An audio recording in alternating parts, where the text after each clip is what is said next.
வடிவேலுவை வைத்து திமுக விஜயகாந்தை மிக மோசமா சித்தரிச்சு விமர்சனம் செஞ்சு காலி பண்ணதே திமுக தான். இன்னைக்கு தேமுதிக திமுக இழந்த பின்பு பல வீடியோ வைரல் ஆகுது. ஒரு திமுக காரரா அந்த முறை வந்து தேமுதிக திமுக கூட்டணிக்கு வந்ததுக்கு அப்புறம் காங்கிரஸ்ல இருந்து ஒரு சவுண்ட் கூட வரல, அமைதியா இருக்கு. உண்மையிலேயே வந்து ஒன்னும் ராகுல் காந்தி ஏதாவது பேசியிருக்கணும், இல்ல அண்ணன் நாங்கள் ஏன் அம்பேத்கர் பின்னாடி செல்கிறோம் என்றால், நாங்கள் ஏன் வேலுநாச்சியார் பின்னாடி செல்கிறோம் என்றால் ஏதாவது இது வரைக்கும் சொல்லியிருக்காங்களா? படத்தை மட்டும் பின்னாடி வச்சோம். சட்டமன்றத்துல ஓபிஎஸ் முதல்வர் ஸ்டாலினை மீட் பண்ணி பேசியிருக்கிறாரு, பூங்கொத்தெல்லாம் கொடுத்துருக்கிறாரு. எல்லாரும் வராங்க. அண்ணனும் விஜயும் காங்கிரசும் கூட்டணி வைத்தால் திமுகவிற்கு என்ன மாதிரியான பாதிப்பு ஏற்படும்? அதான் நான் சொல்றேனே, 2,000 கோடி அள்ளிட்டு ஓடி போயிட்டாங்களாமே அப்படிமாங்க.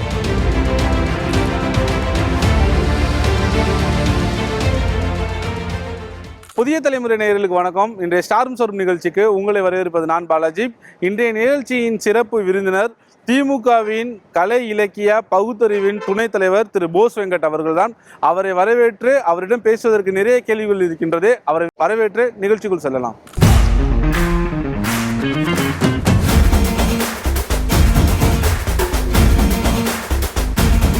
கலை இலக்கிய பகுத்தறிவினுடைய துணைத் தலைவர் பதவி வந்துருச்சு. முதல் தேர்தலை சந்திக்க போறீங்க, எப்படி இருக்கு களம்? களம் ரொம்ப திராவிட முன்னேற்ற கழகத்துக்கு சாதகமான ஒரு களம். பொதுவாகவே ஒரு எலெக்ஷனை ஃபேஸ் பண்ணும்போது கூட்டணிகள் தான் வெற்றியினுடைய ஒரு அலாரம் மாதிரி நமக்கு ஏர்லியராக தெரிஞ்சிடும். அந்த அலாரம் வந்து பார்த்திங்கன்னா, நமக்கு ஏற்கனவே திராவிட முன்னேற்ற கழகம், காங்கிரஸ், கம்யூனிஸ்ட் கட்சிகள்னு ரொம்ப ஸ்ட்ராங்காக இருக்கும்போது இப்போது தேமுதிக வேறு அடிஷ்னலாக வந்திருக்கிறதுனால கிட்டத்தட்ட ஏற்கனவே நம்ம 200 தொகுதி அப்படின்னு சொல்லியிருக்கிறோம். அது ஊர்ஜிதப்படுத்தப்பட்டதா நான் நம்புறேன். இப்போ நீங்க சொன்ன மாதிரி களத்துல காங்கிரஸ்க்கும் தேமுதிகவும் எவ்வளவு வாக்கு சதவீதம் இருக்குன்னு உங்களுக்கே தெரியும். பட் இந்த வாக்கு சதவீதம் எல்லாம் திமுகவிற்கு மேலும் ஒரு பலமா இருக்குன்னு எந்த நம்பிக்கையில நீங்க சொல்றீங்க? ரொம்ப சிம்பிள். நீங்க 2016 எலெக்ஷன் எடுத்துக்கிட்டீங்கன்னா, நீங்க ஓவராலா ஓட் பேங்கிங்கா எவ்வளவு திராவிட முன்னேற்ற கழகத்துக்கு வந்து கழகத்தை விட அனைத்து இந்திய அண்ணா திராவிட முன்னேற்ற கழகம் அதிகமாக வாங்கிச்சுன்னா, மொத்த ஓட்டே 1 லட்சம் ஓட்டு 1.25 லட்சம் ஓட்டு தான் வருது. 2 லட்சம் ஓட்டுகளுக்குள்ளே வச்சுக்கோங்களேன். திரும்ப திராவிட முன்னேற்ற கழகம் ஆட்சிக்கு வரும்போதும் அதே தான் வருது. ஸோ நீங்கள் கூட்டணி கட்சிகளுடைய வாக்கு சதவீதம் இந்த 1.5 1.3 இது இருந்தால் போதுமானதாக இருக்கும். அதுவே நமக்கு கிட்டத்தட்ட வெற்றியை ஊர்ஜிதப்படுத்திடும். நம்ம போன முறை களம் கண்டதோடு சேர்த்து இந்த முறை தேமுதிக இருக்கு. அதான் சொன்னேன், 2016 தேமுதிக இருந்தால் நம்ம 2021 வரைக்கும் வெயிட் பண்ண தேவையில்லை. 2016 நம்ம ஜெயிச்சிருந்திருக்கலாம். அதிகமான இடங்களை நம்ம ஜெயிச்சிருந்திருக்கலாம். அன்னைக்கு பழம் நழுவி பாலில் விழாமல் அன்னைக்கு போய் அந்த இதில் சாக்கடையில் விழுந்துருச்சு. இன்னைக்கு உண்மையிலே பாலில் விழுந்திருக்கு. அதனால இதுதான் கணக்கு. கூட்டணி கணக்கு என்பது நம்ம வந்து பெருசாக 5% 6%லாம் எதிர்பார்க்கல. ஒரு 1.5% இருந்ததுனால போகிறது நினைப்பேன். ஒரு வழியா 10 வருஷத்துக்கு அப்புறம் பழம் நழுவி பாலில் விழுந்துருச்சு. ஆனா கேப்டனினுடைய ஆன்மா உங்களெல்லாம் சும்மாவே விடாதுன்னு நயனா நாகேந்திரன் சொல்றாரு. அதுதான் நேற்று ஒரு எக்ஸ் தளத்தில் பதிவிட்டு இருந்தேன். ஒரு ஜெலிசில் ஒன்று போட்டுட்டு அதிகமாக மெடிக்கல்ல விற்கிறது இப்போ இதுதான் போட்டிருந்தேன்.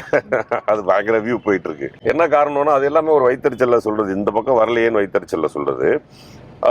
நீங்க கொஞ்சம் ஒரு குறிப்பிட்ட நாட்களாகவே நீங்க கவனிச்சீங்கன்னா, பிரேமலதா அம்மையார் அவர்களே வந்து என்ன சொல்லிக்கிட்டு இருந்தாங்கன்னா, ஆட்சி ரொம்ப நல்லா இருக்கு, பிரமாதமான ஆட்சி நடந்துகிட்டு இருக்கு அப்படின்னு தான் அவங்க சொல்லிக்கிட்டே இருந்தாங்க. அவங்க ஒரு பக்கம் ஆட்சி நல்லா இருக்கு, ரொம்ப ரொம்ப சிறப்பான ஆட்சியா இருக்கு, நம்ம இவங்க கூட கூட்டணி வைக்கிறது தான் சரிங்கிறத அவங்க ஒரு 2 வருடங்களுக்கு முன்பாகவே சொல்ல ஆரம்பிச்சிட்டாங்க. அவங்க வந்து ஒரு திடீர்னு ஒரு கூட்டணிக்குள்ள வரல. அதே மாதிரி அவங்க திரும்ப என்ன சொல்றாங்கன்னா, விஜயகாந்த் அவர்களுடைய ஆன்மாங்கிறது இப்போ யாரு தெரியுமா? அவருடைய ரசிகர்களும் தொண்டர்களும் தான். அது அவரே சொல்றாரு, என் உயிரே உங்ககிட்ட தான் இருக்குங்கிறார். அந்த ஆன்மா கிட்ட தான் இவங்க கேட்கறாங்க. இங்க ஒரு பெட்டி வைக்கிறோம், இந்த பெட்டியில நம்ம யாரோட கூட்டணி வைக்கணும்னு நீங்க சொல்லுங்க, நீங்க சொல்ற இடத்துல நான் வைப்பேன்னு சொல்லும் பொழுது அவங்க தொண்டர்கள் எல்லாம் திராவிட முன்னேற்ற கழகம்னா என்ன அர்த்தம்? விஜயகாந்தனுடைய ஆத்மா தான் அங்க வந்து சீட்டா போட்டு திமுகவோட சேருவோம். இதெல்லாம் அவங்க சொல்றதுதான், நம்ம யாருமே பார்க்கல. இதெல்லாம் அவங்க சொன்னது. அப்படிதானே நம்ம எடுத்துக்க முடியும். இல்ல அவங்க வச்சிருந்தாங்க, கருத்து கேட்பு கூட்டங்களே நிறைய வச்சிருந்தாங்க. அப்ப அதுல எனக்கு சிறந்த என்னுடைய நண்பர்கள் தோழர்கள்லாம் நிறைய பேர் தேமுதிக இருக்காங்க. இப்போ சமீபத்திற்குள்ள ஒரு தோழர் திருமணத்துக்கு வீட்டுல பத்திரிக்கை வைக்க வந்திருந்தாரு. அவர் கூட அதான் சொன்னாரு, எங்க கிட்ட கேட்டாங்க, நாங்க எல்லாருமே திமுக தானே சொல்லியிருக்கிறோம் அப்படின்னு சொல்லி சொன்னாங்க. அது உண்மைதான். அவங்க பெரும்பாலும் அவங்க தொண்டர்கள்கிட்டையும் தோழர்கள்கிட்டையும் பொறுப்புல இருக்கவங்ககிட்டையும் கேட்டுதான் முடிவு எடுத்துட்டாங்க. கடந்த முறை லாஸ்ட் டைமா தேமுதிகவுடைய ஒரு மாநாட்டுல கடலூர் பக்கத்துல நடந்துச்சு. அப்போ விஜய் பிரபாகர் ஒரு முக்கியமான விஷயத்த விஜய் அண்ணனுக்கு நான் ஒரு கோரிக்கை வைக்கிறேன்னு சொல்றாரு. அந்த கோரிக்கை என்னன்னு உங்களுக்கே தெரியும். காங்கிரஸ் வீசக்கூடிய வலையில நீங்க போய் மாட்டிக்காதீங்கண்ணா, இதுதான் என்னுடைய ஒரு கோரிக்கைன்னு சொல்றாரு. ஆனா இன்னைக்கு நீங்க எங்க போயிருக்கீங்கிறது தான் சோசியல் மீடியால பலரும் எழுப்பக்கூடிய கேள்வி. இந்த கேள்விக்கு நீங்க என்ன பதில் சொல்றீங்க? நான் ஒரு கேள்வி கேட்கிறேன் உங்ககிட்ட. அரசியல்ல நிரந்தர எதிரியும் நிரந்தர நண்பனையும் காட்டுங்க. இது வரைக்கும் நிரந்தர எதிரியையும் நிரந்தர நண்பனையும் காட்டுங்க. இதே பாரதிய ஜனதா கட்சியோட கூட தான் நம்ம கூட்டணி வச்சிருந்தோம். அதாவது ஒரு மொத்தத்துல நீங்க இந்த கட்சிகளை எப்படி பார்க்கணும்னா, கட்சிகள் என்பது கட்சிகளுடைய சுயமா இருக்கக்கூடிய தலைவர்கள் அவங்க பார்க்க கூடாது. நீங்க கட்சி தொண்டர்களோட பார்க்க வேணாம். மொத்தமா மக்களுக்கு நலம் பெறக்கூடிய ஒரு விஷயம் நடக்கணும் அப்படின்னு வரும்பொழுது யாராக இருந்தாலும் எந்த தலைவர்களாக இருந்தாலும் சரி, அப்ப எடுக்கிற முடிவுல ஒரு பெரிய கிளாரிட்டி இருக்கணும். இப்போ யார் ஆட்சிக்கு வரணும்னு முடிவு எடுக்கும்போது தேமுதிகவை பொறுத்த வரைக்கும் அவங்க என்ன பேசியிருந்தாலும், கூட்டணிகளை பற்றி பேசியிருந்தாலும், இப்ப நடந்துகிட்டு இருக்கிறது நல்லாட்சி. கிட்டத்தட்ட 500 சொச்சம் தேர்தல் வாக்குறுதிகள்ல 364 வாக்குறுதிகள், சொன்ன வாக்குறுதிகளும் சொல்லாத வாக்குறுதிகளா காலை சிற்றுண்டியில் ஆரம்பிச்சு மடிக்கணினியில் ஆரம்பிச்சு சொல்லாத ஏகப்பட்ட திட்டங்களையும் செய்த ஒரு அரசு திரும்ப வரணும்னு நினைக்கும் பொழுது கூட்டணிக்குள்ள யார் இருக்கிறா அப்படின்னு பழைய விரோதங்களை தோண்டி பார்க்க கூடாது. மக்கள் நலன் வரும்போது கட்சி தலைவனுடைய பணி ஒன்னே ஒண்ணுதான், மக்கள் நலன். இந்த கூட்டணி வச்சா மக்களுக்கு நல்லது வரும்னா பழச பேசுறதுல பிரயோஜனம் இல்ல. நீங்க சொல்றீங்க மக்களுக்காக நாங்க போராடுறோம், மக்களுக்காக ஒண்ணு சேரணும். இப்போ தலைமைகள் 10 நிமிஷத்துக்கு ஒன்ஸ் ஒரு முடிவு எடுத்து நீங்க ஒரு கூட்டணி அனௌன்ஸ் பண்ணிடுறீங்க. ஆனா அங்க பல வருஷமா ஃபீல்டுல களத்துல இருக்கிற தொண்டர்கள் 5 நிமிஷத்துல மனம் மாறிடுவாங்களா? சில நேரங்கள்ல அது நடக்காது. நீங்க சொல்ற கேள்விக்கு என்னுடைய பதில். ஆனா இந்த முறை பாத்தீங்கன்னா தெரு தெருவா பட்டாசு கொளுத்தி வெடி வெடிச்சு தேமுக தொண்டர்கள் கொண்டாடினதுக்கான காரணம், அவங்க கிட்டையும் ஒரு 14 வருடமா நம்ம எந்தலையுமே ஜெயிக்கல, எந்த பொறுப்புகள்லையுமே இல்லை. இப்போ நமக்கு ஒரு 6 எம்எல்ஏ வேணும், நமக்கும் ராஜ்யசபால ஒரு எம்பி வேணும், நம்மளும் அங்கே லோக்கல்ல போட்டி போட்டு அடுத்து வர உள்ளாட்சி தேர்தல்களில் நம்ம நிறைய பேர் நம்ம உள்ளாட்சி தேர்தலுக்குள்ள வரணும், நிறைய பேர் கவுன்சிலரா வரணுங்கிற ஆசை அவங்களுக்கு இருக்கும்ல. அப்ப அந்த வாய்ப்பு யாருக்கு அதிகமா இருக்குங்கிறத அந்த தொண்டர்கள் பார்ப்பாங்க. இப்ப ஒரே வாய்ப்பு திமுக தான் இருக்கும் பொழுது அவர்களும் அந்த நேரத்துல சந்தோஷமா அதை கொண்டாடுவாங்க. இது தேமுதிகவை பொறுத்த வரைக்கும் தேமுதிக திமுகவுக்கு நடுவில் ஒரு பெரிய வார் நடந்ததில்லை. அது எப்படின்னா அதிமுக திமுக வார், அது ஆட்சிக்கும் எதிர்கட்சிக்கும் இருக்கக்கூடிய வாரா இருக்கும். இதே பாரதிய ஜனதாவுக்கும் திமுகவுக்கும் இருக்கவாறு கொள்கை ரீதியான வாரா இருக்கும். ஆனா விஜயகாந்த் சாருக்கும் தேமுதிகவுக்கும் திமுகவுக்கும் கொள்கை ரீதியாகவோ எதிர்கட்சியாக இருந்து கொண்டு ஒரு வார் நடந்ததில்லை. அதனால தொண்டர்கள் பெருசா ஒரு அதிமுக ஒரு திராவிட முன்னேற்ற கழகத்தை சேர்ந்த ஒரு தொண்டரோ தோழனோ, தேமுகவை சேர்ந்த தொண்டனோ தோழனோ அடிதடி சண்டைக்குள்ளேயோ கருத்து வேறுபாடுக்குள்ளேயோ போற மாதிரியான ஒரு பெரிய நிகழ்வுகள் இரண்டு கட்சிக்கு நடுவில் நடக்கும். ஆனா நீங்க சொல்ல மாதிரி நேரடியா ஆளுங்கட்சி எதிர்கட்சி இந்த மாதிரியான ஒரு வார் இல்லைன்னு சொல்றீங்க. ஆனா விஜயகாந்த் இருக்கும் பொழுது வடிவேலு காமெடி நடிகர் வடிவேலுவை வைத்து திமுக விஜயகாந்தை மிக மோசமா சித்தரிச்சு விமர்சனம் செஞ்சு விஜயகாந்த பாதி காலி பண்ணதே திமுக தான். அவர் பேசின வசனம் எல்லாமே இன்னைக்கு திமுக இழந்த பின்பு பல வீடியோ வைரல் ஆகுது. அதெல்லாம் பார்க்கும்போது நமக்கு ஒரு மாதிரி இருக்குதுன்னு செய்யுது. வடிவேலு சார் அவங்க 2 பேருக்கு ஏதோ பர்சனல் வெஞ்சன்ஸுங்கிறத அவரு அதே நிறைய பேட்டிகள்ல சொல்லி இருந்தாரு. நானே அந்த பேட்டிகள்லாம் பார்த்தேன். ஏதோ வடிவேலு சார் வீடும் ஆஃபீஸும் ஏதோ பக்கத்தில் இருந்துச்சு, அந்த சண்டை சச்சரவு இருந்ததான் சொன்னாங்க. அதை பொது வழியில் பேசுறது எனக்கு பெருசாக நாகரிகமற்ற செயல் தான். அந்த நேரத்தில் வடிவேல் அண்ணன் ரொம்ப பிகினிங்லேருந்தே திமுக காரர் தான். அவர் அதிமுக சைட்லாம் அது வரைக்கும் பேசினதே கிடையாது. ஒரு திமுக காரராக அந்த முறை தேர்தல் சுற்றுப்பயணத்தில் இருந்தார். அதே சமயத்தில் தான் திருமதி குஷ்பு அவர்களும் இருந்தாங்க. குஷ்பு அவர்களும் தான் பேசினாங்க, எல்லாரும் தான் பேசினாங்க. அது எதிர்கட்சியாக இருக்கும்போது வாக்கு சேகரிக்கும் போது மேடைகளில் அவங்க முழங்கும் பொழுது சம்டைம்ஸ் பர்சனலையும் சேர்த்து பேசி விட்டுருவாங்க. அந்த மாதிரி தான் வடிவேலு சார் பேசினது. அதுக்கும் திராவிட முன்னேற்ற கழகம் இறக்கி விட்டுருச்சுன்னு சொல்றது ரொம்ப தப்பு. ஏன்னா 2016 கலைஞர் கடைசி நேரம் வரைக்கும் திரு விஜயகாந்த் அவர்கள் கட்சிக்கு வருவார்னு நம்பிக்கிட்டு இருந்த ஒரு இதுதான் அது. அட் த சேம் டைம் இன்னொன்று பார்த்தீங்கன்னா ரொம்ப பிகினிங்ல இருந்தே நடிக்கும் அந்த காலத்துல இருந்தே கொஞ்சம் கம்யூனிசம் சிந்தனைகள் இருந்த திரு விஜயகாந்த் அவர்கள் இங்கே தான் வந்தாங்க. திமுகவில் தான் இருந்தாங்க ஃபுல்லா. திமுக கொடி வைத்த திரைப்படங்கள், திமுக வசனகர்த்தாவுடைய திரைப்படங்கள், அண்ணன் ராமநாராயணன் போன்ற திராவிட முன்னேற்ற கழகத்தில் இருந்து இயக்கத்தில் பணி செய்து கொண்டிருந்தவரோடு பயணம். அப்போ இருந்தது அண்ணன் தியாகு அவர்கள், எஸ் சந்திரன் அவர்கள், ராதாரவி அவர்கள், அண்ணன் சந்திரசேகர் அவர்கள், அவர்களோட இருக்கக்கூடிய பயணம்னு அவர் பயணம் முழுவதுமாகவே திராவிட முன்னேற்ற கழகத்தோடு இருந்தது. திருமணத்தை திரு கலைஞர் அவர்கள் தான், நம்முடைய முத்தமிழ் கலைஞர் அவர் தான் அதை நடத்தி வைக்கிறாரு. நேற்று ஒரு இன்டர்வியூ வந்திருக்கு நம்முடைய தலைவர் முதலமைச்சர் முதலமைச்சருடைய அதுல கூட என்ன சொல்லியிருக்காருன்னா, நாங்க அடிக்கடி பேசிப்போம், நான் அவர் வீட்டுக்கு போவேன், நாங்க எங்க வீட்டுக்கு வருவார். அது ஒரு அருமையான நட்பு அவங்களுக்குள்ள இருந்துட்டு இருக்கு. அரசியல் என்று வரும்போது வரக்கூடிய சின்ன சின்ன காழ்ப்புணர்ச்சிகள்ல தான் அந்த சண்டை இருந்ததே தவிர அவர்களுக்குள்ள ஒரு அருமையான நட்பு இருந்துகிட்டு தான் இருந்துச்சு. தேமுதிக திமுக கூட்டணிக்கு வந்ததுக்கு அப்புறம் காங்கிரஸ்ல இருந்து ஒரு சவுண்ட் கூட வரல, அமைதியா இருக்கு. அது அங்க காங்கிரஸ்ல இருந்து உண்மையிலே ஒன்னு ராகுல் காந்தி ஏதாவது பேசியிருக்கணும், இல்ல அண்ணன் செல்வ பெருந்தகை அவர்கள் பேசியிருக்கணும், அண்ணன் திருநாவுக்கரசு அவர்கள் பேசியிருக்கணும். அவங்களாம் யாருமே பேசல. பேசினது அண்ணன் திரு மாணிக் தாகூர் அவர்கள் பேசியிருந்தாங்க, அண்ணன் திருச்சி வேலுச்சாமி அவர்கள் பேசியிருந்தாங்க. இந்த மாதிரி இவர்கள்லாம் பேசுறத கண்டுக்கிறதுல எனக்கு என்னமோ பெரிய மையப்புள்ளி இருக்கிறதா தெரியல. இப்போ மாணிக் தாகூர் போன்றவர்லாம் உண்மையிலேயே காங்கிரஸ்ல பயணிப்பாங்களாங்கிறதே எனக்கு டவுட்டா தான் இருக்கு. அவங்க பேசிக்கிட்டு இருக்கிற துணியெல்லாம் பார்த்தா அப்படிதான் இருக்கு. ஆனால் எந்த சூழல்லையும் அண்ணன் செல்வ பெருந்தகை அவர் தான் தலைவர். அதை கூட சின்னவரும் அவரும் இருந்த ஃபங்க்ஷன் நான் அன்னைக்கு போயிருந்தப்போ செல்வ பெருந்தகை ஒரு வேலையா போனா அதுக்கடல சின்னவர் வந்துட்டாங்க. வந்தோடனே துணை முதல்வர் பேசிட்டே இருக்கும்போது திரும்ப அவர் உள்ள வந்துட்டார். உள்ள வந்தோடனே மேடையில சொன்னாரு, உங்களுக்கு எல்லாம் தலைப்பு செய்தி போயிருச்சா, செல்வ பெருந்தகை துணை முதல்வர் வந்தோடனே போயிட்டாரு, கூட்டணியில் விரிசல் எழுதலாம் நினைச்சிருப்பீங்க, வந்துட்டாரு பார்த்தீங்களா, நாங்கெல்லாம் போற மாதிரி தெரியும், ஆனா எல்லாம் ஒன்னா தான் இருப்போம்னு சொன்ன மாதிரி காங்கிரஸ் எந்த சூழ்நிலையிலுமே திராவிட முன்னேற்ற கழகத்தை விலகி நிக்கவே இல்லை. காங்கிரஸ் தொண்டர்களும் நிக்கல. அங்கே விலகி நின்னது கடைசி வரைக்கும் விமர்சனத்தை வச்சுக்கிட்டு இருந்தது திரு மாணிக் தாகூர் அவர்கள். இப்ப நீங்க அமைதியா இருக்கிறது யாருன்னு கேட்டா மாணிக் தாகூர் அவர்களும் வேலுச்சாமி அவர்களும் அமைதியா இருக்காங்களே தவிர காங்கிரஸ் எப்பொழுதுமே அமைதியா தான் இருக்கு. ஆனா நீங்க சொல்றீங்க மாணிக்க தாகூரும் வேலுச்சாமியும் பிரவீன் சக்கரவர்த்தி தான் பேசினாங்க. ஆனா இவங்க இந்த பிரவீன் சக்கரவர்த்தி பத்தி சொல்லும் போது எனக்கு இந்த பிரவீன் சக்கரவர்த்திங்கிற பேரே சமீப காலமா தான் தெரியுது. அவர் என்ன பொறுப்புல இருக்காருலாம் தெரியல. எனக்கு அதுல இன்னும் சில இதெல்லாம் இருக்கு. பாரதிய ஜனதா பேச வேண்டியதையெல்லாம் பிரவீன் சக்கரவர்த்தி பேசுறாரு. அப்ப பிரவீன் சக்கரவர்த்தி யாரு என்னன்னு ஆராய்ஞ்சு நம்ம தான் பார்க்கணும். பிரவீன் சக்கரவர்த்தியும் மாணிக்க தாக்கூரும் தான் குண்டுகளை வீசிட்டே இருந்தாங்க, ஆட்சியில் பங்கு வேணும், அதிகாரத்தில் பங்கு வேணும்னு. ஆனா இதை எதிர்த்தோ இவங்களை கண்டிச்சோ ராகுல் காந்தி எதுவுமே பேசலன்னு நீங்க சொல்றீங்க. ஆனா பெங்களூர்ல நடந்த ஒரு மீட்டிங்ல, வீட்டுல நடந்த மீட்டிங்ல ராகுல் காந்திக்கு பின்னாடி பிரவீன் சக்கரவர்த்தியும் மாணிக்கம் தாக்கூர் தான் இருக்காங்க. அப்ப ராகுல் காந்திக்கு தெரியாம இவங்க இங்க பேசிட்டு இல்ல. ஆக்சுவலா அந்த விவாதமே நடந்திருக்கு. இங்க டெல்லியில கூப்பிட்டு எல்லார்ட்டையும் பேசும்பொழுது திமுகவோட கூட்டணி வைக்க கூடாதுன்னு ஒரு சாராரும், திமுகவோட கூட்டணி வைக்கணும் ஒரு சாராரும் தான் அந்த இதை கோரிக்கைகளை போய் ராகுல் காந்தி அவர்கள்ட்ட வைக்கிறாங்க.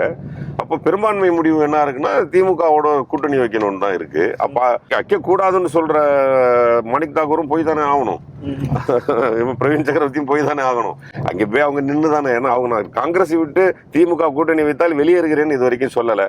இப்போ கூட்டணியில இருக்கிறதுனால வெளியேறி போயிடுவாங்களோ என்னவோ. கடந்த சில தினங்களுக்கு முன்பு வேல்முருகன், தமிழக ஆளுநர் கட்சியில் வேல்முருகன் பேசும்போது விஜய்க்கு களம் அமைத்து கொடுத்தது, தளம் அமைத்து கொடுக்கறது எல்லாமே திமுக தான், விஜய் உயிர் மட்டும்தான் உயிரா, எங்களுக்குலாம் உயிரே கிடையாதா, விஜய்க்கு ஏன் இவ்வளவு முக்கியத்துவம் கொடுத்து பாதுகாப்பு கொடுக்குறீங்க, எங்களுக்கு ஏன் எந்த பாதுகாப்பும் இல்லைன்னு அவர் திமுக மேல பகிரங்கமா குற்றச்சாட்டு வைக்கிறாரு. திமுக என்ன பாதுகாப்பு கொடுத்துச்சு விஜய்க்கு? அவரே குற்றச்சாட்டு என்ன வைக்கிறாருன்னா தாவேகாவுக்கு பாதுகாப்பு தரமாட்டேங்குது திமுகன்னு சொல்லி தான் அவர் குற்றச்சாட்டு வைக்கிறாரு. விஜயே அந்த குற்றச்சாட்டு வைக்கிறாரு. அண்ணன் அந்த குற்றச்சாட்டை வைக்கிறாருன்னு தெரியல. அண்ணனுக்கு நல்லா தெரியும், திரு விஜய் அவர்கள் நடிகர், அதுக்காக கூடுற கூட்டம்னு இருக்கு இல்லையா, அது யாரு? நீங்க திராவிட முன்னேற்ற கழகத்துக்கு ஓட்டு போட்டாலும் போடாட்டியும் தமிழக முதல்வருங்கிறவர் எல்லாருக்கும் பொதுவானவர் தானே. அதனால விஜய பார்க்க போற கூட்டம் மட்டும் தாவேக்காரன் செத்து போட்டான் நினைக்க முடியும். அப்ப அதிகமான பாதுகாப்பு போட்டு தானே ஆகணும். 500க்கும் மேற்பட்ட பாதுகாவலர்கள் அனுப்பிச்சா தான் நான் மக்களை காப்பாற்ற முடியாது. விஜயை காப்பாத்துறதுக்காக போட்ட பாதுகாப்பு அல்ல. ஆனா விஜயை காப்பாத்துறதுக்கு போட்ட பாதுகாப்பு போட்டது சென்ட்ரல் கவர்மெண்ட். அண்ணன் பேசினா சென்ட்ரல் கவர்மெண்ட் தான் திட்டணும். அப்புறம் விஜயே ஒரு பாதுகாப்பு வச்சிருக்காரு. அவர் சுத்தி ஒரு எல்லாம் 7 அடியில நல்லா 150 கிலோல ஒரு 10 பேர் வச்சிருக்காரு. அதுக்கெல்லாம் திமுக காரணம் இல்ல, திமுக பே பண்ணல, அதெல்லாம் விஜய் தான் பே பண்றாரு.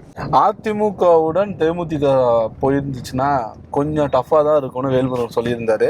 ஆனா இன்னைக்கு நிலைமை தலைகீழ மாறிடுச்சு. இந்த கூட்டணி போதுமா திமுகவிற்கு? இது உண்மையிலே ரொம்ப பலமான கூட்டணி. அதை நீங்க இப்படி கூட சொல்லலாம். ஒருவேளை தேமுதிக போயிருந்தா திமுக தோத்து போயிரும் அப்படின்லாம் சொல்ல முடியாது. வாக்கு விகிதத்துல ஒரு போன முறை என்ன நம்ம அதிமுக ஜெயிக்கிறதுக்கு எந்த வாக்கு விகிதத்துல ஜெயிச்சோமோ அதே வாக்கு விகிதத்துல அதே அளவு தொகுதிகள் ஜெயிக்கிறதுக்கான வாய்ப்பு இருந்துச்சு. இப்ப நம்ம முதல்வருடைய கனவு பழிச்சிருச்சு. 200 கேட்டிருந்தார், 234க்கு 200 தொகுதி ஜெயிக்கணும்னு சொல்லியிருந்தார் இல்லையா, அந்த கனவு பழிச்சிட்டதா தான் நான் நினைக்கிறேன் தேமுதிக வந்ததுக்கு பிறகு. இன்றைய சூழல்ல திமுக காங்கிரஸ்க்கு சொல்லக்கூடிய ஒரு மெசேஜ் அப்படின்னா இதுதான் அப்படின்னா அது என்ன மெசேஜ்னா? ஒரு நல்லாட்சி நடந்துகிட்டு இருக்குது. ஏற்கனவே எப்படி சப்போர்ட் பண்ணி கிட்டத்தட்ட 18 எம்எல்ஏக்களை கொண்ட ஒரு அருமையான அரங்காக சட்டமன்றம் இருந்தது.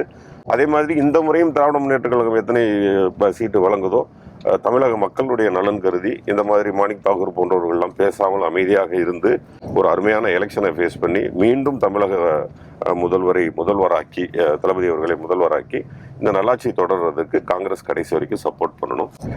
அதே மாதிரி தலைமை காங்கிரஸ் வந்து கீழே இருக்கக்கூடிய கொஞ்சம் அதிகமாக பேசக்கூடியவர்களை இந்த மாதிரி பேசக்கூடாதுங்கிற ஒரு விஷயத்த கொஞ்சம் இப்பவே ஒரு ஆர்டரா திரு ராகுல் காந்தி அவர்கள், இங்கே செல்வ பிறந்த போன்ற பெரிய மனிதர்கள் ஒரு ஆர்டர் போடணும், இந்த மாதிரிலாம் பேசிடக்கூடாது அப்படின்னு சொல்லி பத்திரிகைகளுக்கும் விரும்பாயும் வெல்லக்கூடிய ஆட்களுக்கான ஒரு நியூஸை இவங்க கொடுத்துக்கிட்டே இருக்கிறாங்க. அதை செய்யக்கூடாது. உங்களுடைய ஒரு சக கலைஞர் தீய சக்திக்கும் தூய சக்திக்கும் தான் இந்த தேர்தலை, ஒன்று தாவேக்கா, இன்னொன்று திமுக போட்டியே இந்த 2 பேத்துக்கும் தான்.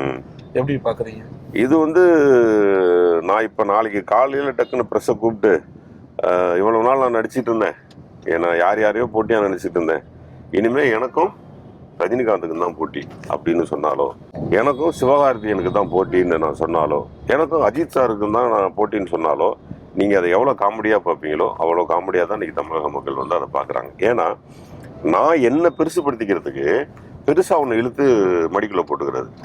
அந்த மாதிரி பல கோடி தொண்டர்களை கொண்ட ஒரு பிரமாதமான ஆட்சி நடத்தி கொண்டு இருக்கக்கூடிய ஒரு திராவிட முன்னேற்ற கழகத்தை இழுக்கிற விஜய்க்கு என்ன கம்பேரிசன் இருக்கு? நத்திங் கம்பேரிசன், ஒண்ணுமே இல்லை. அப்ப அவங்களே சொல்லி அவங்கள பெருசுபடுத்திக்கிறதுக்காக அதை பண்றதுனால மக்கள் அதை பெருசா எடுத்துக்கல. அது தீய சக்தி தூய சக்தி இதெல்லாம் வந்து சினிமாவில் அவர் பேசிக்கிட்டு இருக்கும்போது கை தட்டுவாங்க தியேட்டர்ல. அரசியல் எல்லாம் வந்து பேசினா மக்கள் வந்து எப்போயா எங்களுக்கு தெரியுமா எது தீய சக்தி எது தூய சக்தி எங்களுக்கு தெரியும்னு மக்கள் சொல்லுவாங்களே தவிர, இதெல்லாம் சும்மா டயலாக்ஸ் பஞ்சு அதெல்லாம் நீங்க வந்து பிகினிங்ல விக்ரவாண்டியில இருந்தப்போ அந்த பிரஸ் அண்ட் மீடியாஸ் அண்ட் ஒட்டுமொத்த மக்களுடைய அட்டென்ஷன் பெருசா இருந்தது இல்லையா? அது கொஞ்சம் கொஞ்சமா குறைஞ்சு சேலத்துல வந்தாலும் வெளியிலே தெரியல. சேலத்துல என்ன பேசினாரு இப்ப நீங்களே மறந்துருப்பீங்க. ஆனா விக்ரவாண்டியில பேசின இன்னமும் ஞாபகத்துல இருக்கும். என்ன காரணம்னா அவரு வந்ததற்கான பர்பஸே சொல்ல மாட்டேங்கிறாரு. நான் ஏன் மக்கள் முன்னாடி வந்தேன்னா அப்படின்னு ஒண்ணு சொல்லணும் இல்லையா? நான் என்ன கொள்கையோட இங்க வந்திருக்கேன்னா அப்படின்னு ஒண்ணு சொல்லணும் இல்லையா? அது எதையுமே சொல்லலையே. அதை சொல்லாத வரைக்கும் அவங்க பின்னாடி போறவங்க ரசிகர்களா மட்டும்தான் இருப்பாங்களே தவிர அவருக்கு ஓட்டு போடுற மக்களா மாறவே மாட்டாங்க. அந்த தீய சக்திக்கும் தூய சக்திக்கும் விஷயத்த சொல்றாரு. அரசியல் எதிரியாரு, கொள்கை எதிரிக்கான காரணத்தையும் சொல்றாரு. அவருடைய கொள்கை தலைவரையும் காமிச்சிட்டாரு. இதுக்கு மேல நீங்க என்ன எதிர்பார்க்குறீங்க? நீங்க கொள்கை தலைவர்னா யாரை காமிச்சாரு? டாக்டர் அம்பேத்கரை காமிச்சாரு. சரி, ஓகே. இப்ப அம்பேத்கருக்காக சட்டங்களா திட்டங்களா அம்பேத்கருடைய பேர்ல சட்டங்களும் திட்டங்களும் போட்டு செஞ்சுக்கிட்டு இருக்கிறது யாரு? திராவிட முன்னேற்ற கழகம் போட்டது. அந்த குழந்தைகளை படிக்க வைக்கிறதுக்கு ஆரம்பிச்சா திட்டங்கள் போட்டு பல மாணவர்கள் இன்னைக்கு வெளிநாடுகளில் போய் படிச்சுட்டு இருக்காங்க. அது அந்த திட்டத்துக்கு பேரே அம்பேத்கர் பேரை தான் வச்சிருக்கிறோம். சட்டக்கல்லூரி அம்பேத்கர் பேர்ல தான் வச்சிருக்கிறோம். இது எல்லாத்தையும் பண்ணது தமிழக அரசு. நீங்க உங்களுடைய அதே வச்சிருக்கீங்களே கொள்கை தலைவர்களை வச்சிருக்கீங்களே, அந்த கொள்கை தலைவர்களுக்கு என்ன ரெஸ்பெக்ட் பண்ணீங்க? அந்த கொள்கையை எதை ஃபாலோ பண்ணீங்க? நீங்க ஏதாவது ஒண்ணு ஃபாலோ பண்ணிருக்கீங்களா? இல்ல நீங்க இது வரைக்கும் எதையாச்சும் ஒன்று பிரஸ் மீட்ல உட்காந்து சொல்லியிருக்கீங்களா அந்த விஷயங்கள் எல்லாம்? நாங்கள் ஏன் அம்பேத்கர் பின்னாடி செல்கிறோம் என்றால், நாங்கள் ஏன் வேலுநாச்சியார் பின்னாடி செல்கிறோம் என்றால் ஏதாவது இது வரைக்கும் சொல்லியிருக்காங்களா? படத்தை மட்டும் பின்னாடி வச்சா போதுமா? அவங்களோட கொள்கைகளை நீங்க வந்து ஃபாலோ பண்ண சூழல் அமையல எல்லாம் கிடையாது. அது சும்மா 4 பேர் இவரை ஒன்று வச்சுக்கோங்க, அந்த அவரை ஒன்று வச்சுக்கோங்க, இப்போ கூப்பிட்டு எம்ஜிஆர் வச்சுக்கோங்கன்ட்டாங்க, அவரை தூக்கி வச்சுட்டாங்க, அண்ணா வச்சுக்கன்ட்டாங்க, இன்னும் அடுத்த மீட்டிங்ல கலைஞரையும் வச்சிருவாங்க, அந்த பக்கம் ஜெயலலிதாவை வச்சிருவாங்க. இப்படியே வச்சுக்கிட்டு போய் இதுல என்ன ரோல் மாடல்? அப்புறம் அது என்ன ரோல் மாடல்? கையை கட்டிட்டு போய் நின்னீங்களே, அந்த மிரட்டது உங்களுக்கு ரொம்ப பிடிச்சிருக்கா? அதான் ரோல் மாடலா? இல்ல ஆட்சி செஞ்ச விதம் பிடிச்சிருந்துச்சு? ஆட்சி செஞ்ச விதம் பிடிச்சிருந்துச்சுன்னா அவங்க அம்மா பண்ணதெல்லாம் சொல்லுங்க போவோம். சாத்தியோட சம்பவங்களை போய் அவர்கிட்ட கேளுங்க, என்ன நடந்துச்சுன்னு கேளுங்க. செங்கோட்டையனை கூட வச்சுட்டு இருக்காங்களே, நீங்க செங்கோட்டையனை கூட வச்சிருக்கீங்க, ஜெயலலிதா பிடிக்குங்கிறீங்க. அப்போ வாச்சாதி சம்பவம் மாதிரியான சம்பவங்களுக்கு நீங்க துணை போவீங்களா? அப்போ இதுதான் உங்களுடைய கொள்கையா? வந்து புரிதல் வேணுமா இல்லையா? அதனால அந்த புரிதல் சும்மா அதான் சொல்றேன், கொள்கை தலைவர்களை வச்சிருக்கிறதுக்கெல்லாம் காரணம் வேணும்ல. அந்த காரணங்கள்லாம் தெரியாது, சும்மா வைக்கிறது தானே, அதெல்லாம் கிடையாது. இல்லைன்னா செங்கோட்டையன் கிட்ட சேர்ப்பாங்களா யாராவது? இப்ப செங்கோட்டையன் இவ்வளவு வருஷமா அதிமுகல இருக்கும் போதெல்லாம் இந்த டாக் எல்லாம் காணோம். இப்ப விஜயை மட்டும்தான் டார்கெட் பண்ணி எல்லாரும் அடிக்கிறீங்க. இல்லங்க, நீங்க அது மொத்த கூட்டமே அதிமுக மொத்த கூட்டமே ஃப்ராடு கூட்டங்க. அந்த ஃப்ராடு கூட்டத்தோட ஒரு ஃப்ராடு நிற்கும் போது ஒன்றும் தெரியலங்க. நீங்க வந்து ஒரு கூட்டம் மாறும்போது தானே நமக்கு அது தெரியுது.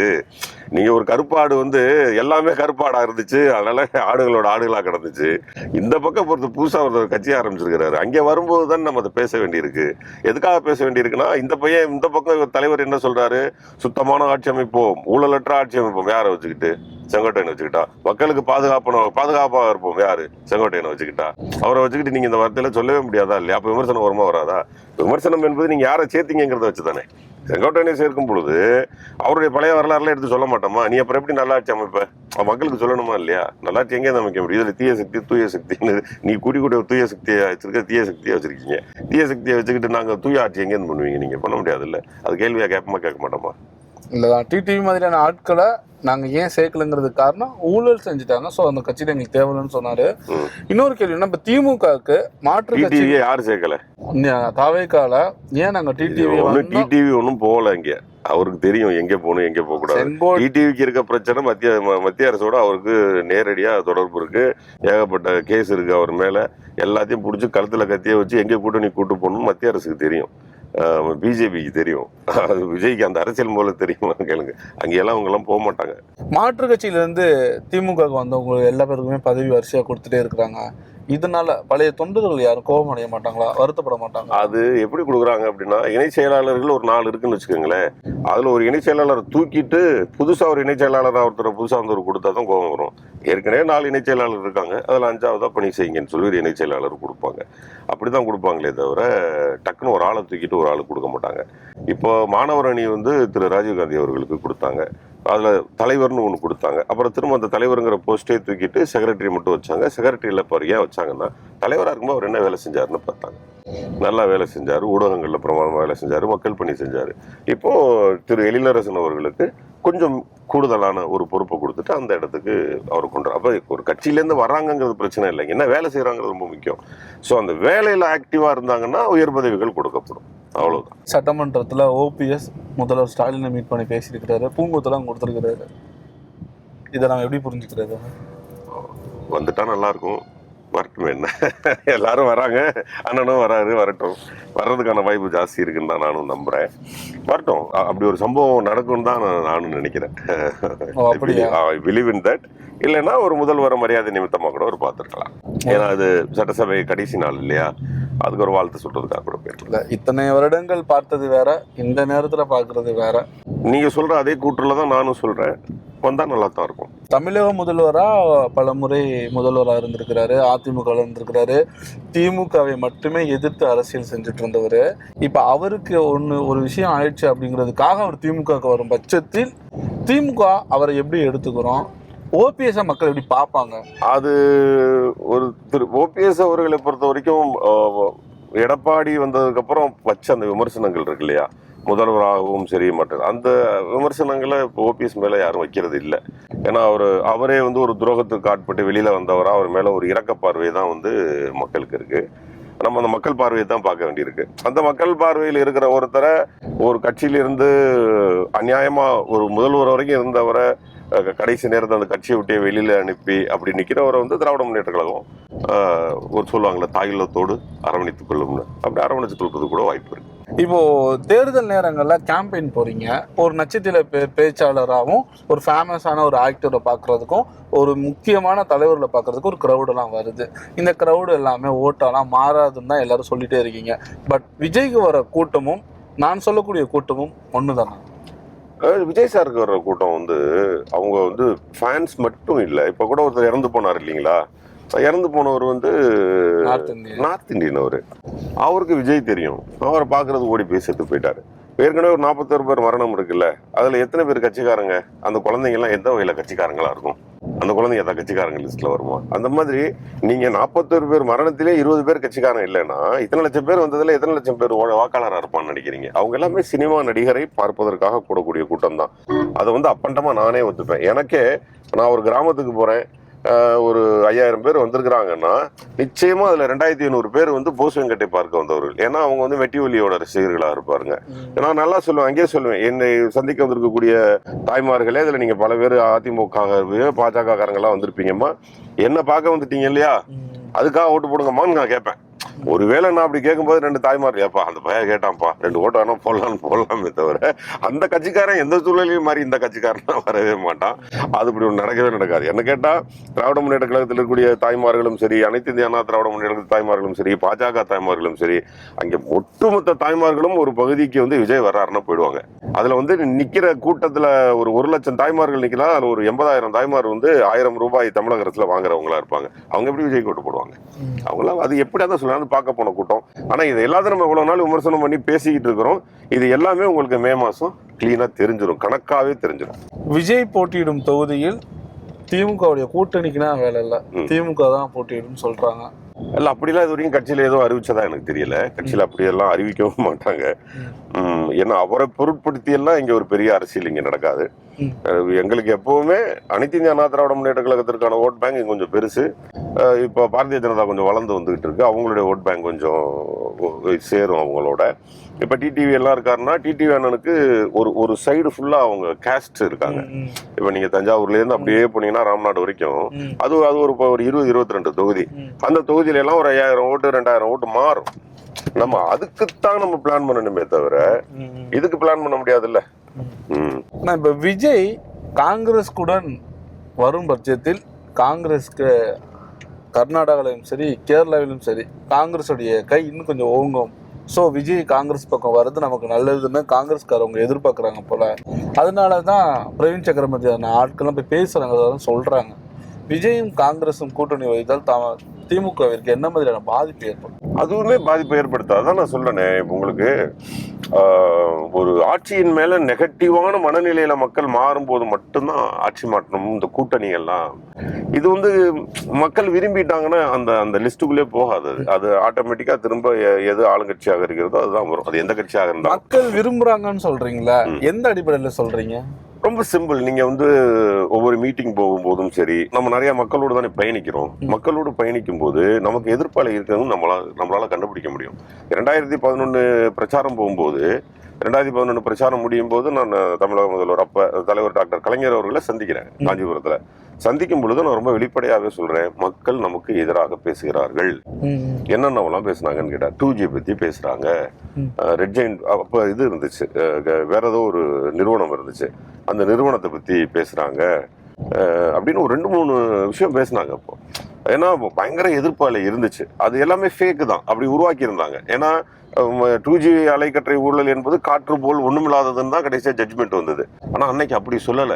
அந்த இதுல சொல்லுவாங்கல்ல 1 கோடி பே அப்படிம்பாங்கல்ல ஒரு கிளவி, அந்த மாதிரி போன பெண்கள்லாம் என்ன சொல்லுவாங்கன்னா என்னமோ 1000 கோடி அள்ளிட்டு ஓடி போயிட்டாங்க எல்லாமே அப்படிம்பாங்க. எப்படியே சொல்லுவாங்க. நம்ம பேசிட்டு இருப்போம் மேடையில. இதெல்லாம் நான் நேரடியா பார்த்துருக்கிறேன். அது மாதிரி நம்ம ஒவ்வொரு எலெக்ஷனையும் ஃபேஸ் பண்ணும்போது 2021 எலெக்ஷன்லாம் என்னோட இன்டர்வியூவே எடுத்து பாருங்க.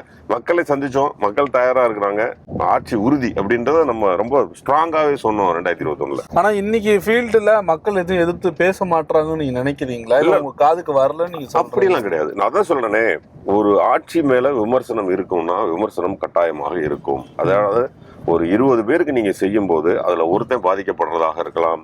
ஒண்ணுல இங்க ஒரு பாலத்தை போட்டுக்கிட்டு இருக்கிறோம், இதுல 10 கடை இருக்கு, ஒரு கடைக்காரனுடைய பொழப்பு போயிடுச்சுன்னா அவன் இந்த ஆட்சியை எடுத்து தான் பேசுவான். அந்த மாதிரி எங்கேயாச்சும் எதையாச்சும் ஒண்ணு போடும் பொழுது அது ஆட்சி மேல ஒரு சின்னதா ஒரு வெறுப்புணர்வு வரும். அது வந்து யாராவது ஒருத்தவங்க 2 பேருக்கு தான் இருக்குமே தவிர மக்கள் முழுவதும் வந்து எதிர்ப்பாலை வீசுதாங்கிறது உங்களால கண்டுபிடிக்க முடியும். அது நிச்சயமா திராவிட முன்னேற்ற கழக அரசு மேல இல்ல. நம்ம டிராவல் பண்ற இந்த விருகம்பாக்கம் ஏரியால தான் விஜய் போட்டியிட போறதா சொல்றாங்க. உங்க வீட்டுக்கு பக்கத்து ஏரியா. உங்க வீடு இந்த சட்டம் விருகம்பாக்கம் தான். ஆமா ஆமா ஆமா. யாருக்கு ஓட்டு போடுவீங்க? விருகம்பாக்கத்துல திராவிட முன்னேற்ற கழகத்தை சேர்ந்த யாருன்னாலும் ஓட்டு போடுவோம். அதனுடைய கூட்டணி கட்சிகள் யாருன்னாலும் ஓட்டு போடுவோம். அதானே நம்முடைய வேலை, நம்ம பணி அதானே. அறந்தாங்கி சட்டமன்ற தொகுதினா ரொம்ப பிடிக்குமாண்ணா?